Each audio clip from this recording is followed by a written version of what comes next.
Good morning. It is good to be able to be with you this morning, even if it is through this video. This pandemic time of year has taught us a lot of things, and it continues to teach, even on a day like this. One of the things that we learn is, getting pulpit supply. That is, asking another pastor to come and be here when I cannot is going to be more difficult. And so now I have to learn what it means to offer a message this way. I do want to give thanks this morning to Mark and Ellen Trader, who are leading this morning's service in such wonderful ways, and give thanks for Jamie and the wonderful music he's providing, and for all of you who are gathered in this morning as we continue with our season of returning.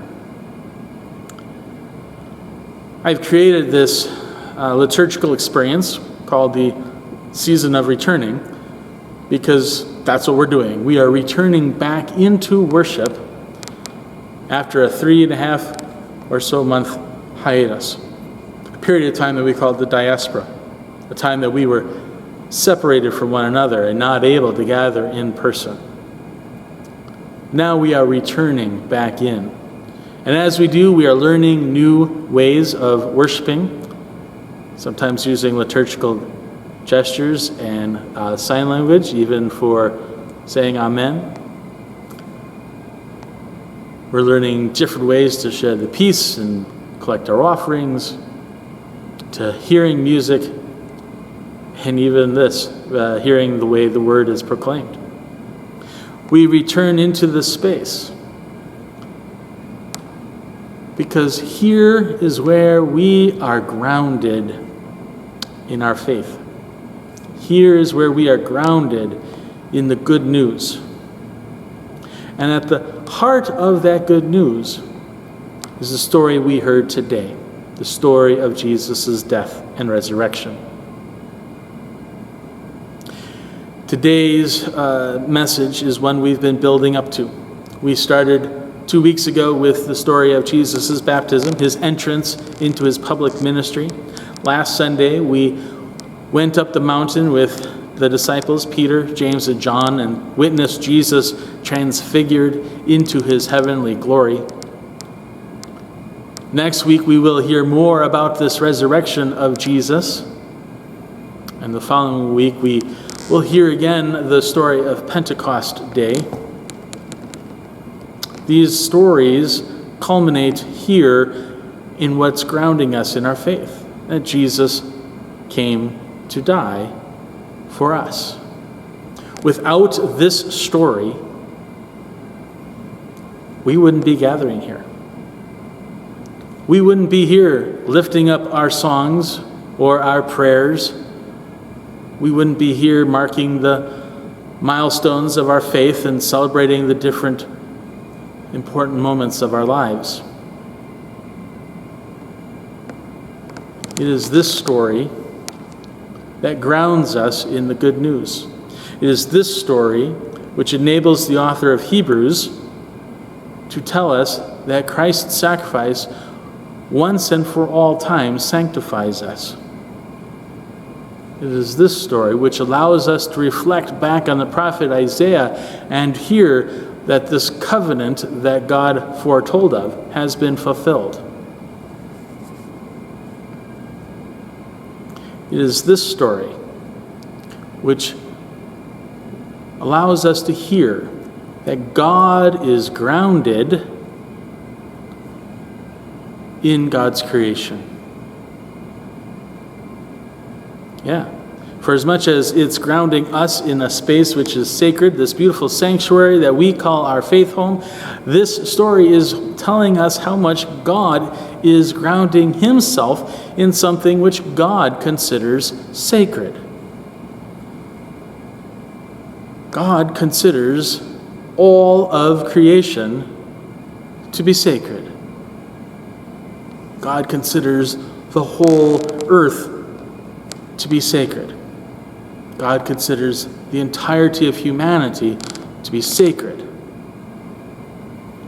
And so God sent his son, Jesus. the one who emptied himself of the fullness of God, walked and lived among us, demonstrating the fullness of compassion and mercy and forgiveness,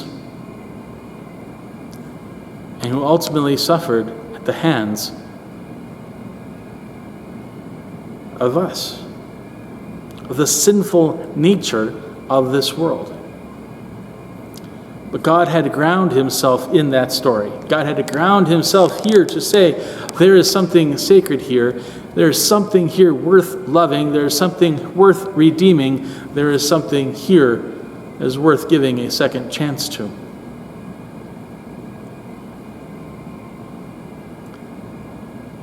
The world, those things that are filled with forces that would defy God, the world which is filled with systems that struggle against one another, does not consider the entirety to be sacred. Oh, to be sure, we each, in our own corners of the world, have various things which we do consider to be sacred, but it is a slice of the whole, not the whole. God could have chosen to save just a slice. He could have chosen only a small part of creation. He could have said, it is just Noah's family. After all, with the flood wiping everybody else out, maybe God could have decided that just this one family would get to go on, and this family would not have descendants, and that would be that. It would just be God and Abraham, or Noah and his wife, and their 3 sons and 3 daughters, and that would have been it. God could have chosen that it was just the families of Abraham, Isaac, and Jacob, or maybe just Joseph and his descendants in Egypt. Maybe God could have chosen just those tribes that Moses led. Any point in time in history, God could have stopped and said, nope, this is the sliver I'm going to save. We today favor that kind of model.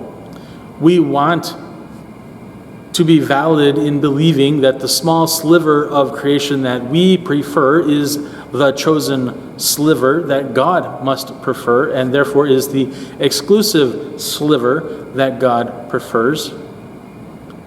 We each have our own way of defining that sliver, whether it's a denominational thing, a race thing, a sexual identity thing, a national identity, a specific group of people within the national identity. There's lots of ways that we, and I mean this royally as a large construct, not necessarily just we as the individuals collected in this space, but we as an entire human collective have lots of ways that we try to define down to the smallest sliver of who God is favoring, whom God has chosen to save. But this story that we come to is not about God choosing a small sliver to save. No, this story firmly grounds God in the fullness of humanity, in the fullness of creation, the fullness of human history. This is perhaps one of those aspects of this story that we tend to gloss over in our hurry to justify our own sliver of being favored over another portion of creation. God sent Jesus to die on the cross, not to just save a chosen few, but to say that the entirety of creation is worth redeeming. The entirety of creation is sacred. So when we gather into this space to ground ourselves And this season of returning into this space is about that, right? About grounding ourselves again in this message, this good news. Empowering us to go out to proclaim this good news. When we come in to ground ourselves in this, we have to ground ourselves in that entirety of the message. We aren't here, and now it's we as the collection of individuals right here in these pews, or we as the collection of individuals watching this video from home. We are not the exclusive sliver of those who are favored by God. It is not up to us to recruit others to become a part of our sliver of those favored by God. We are a part of the entirety of what God has done.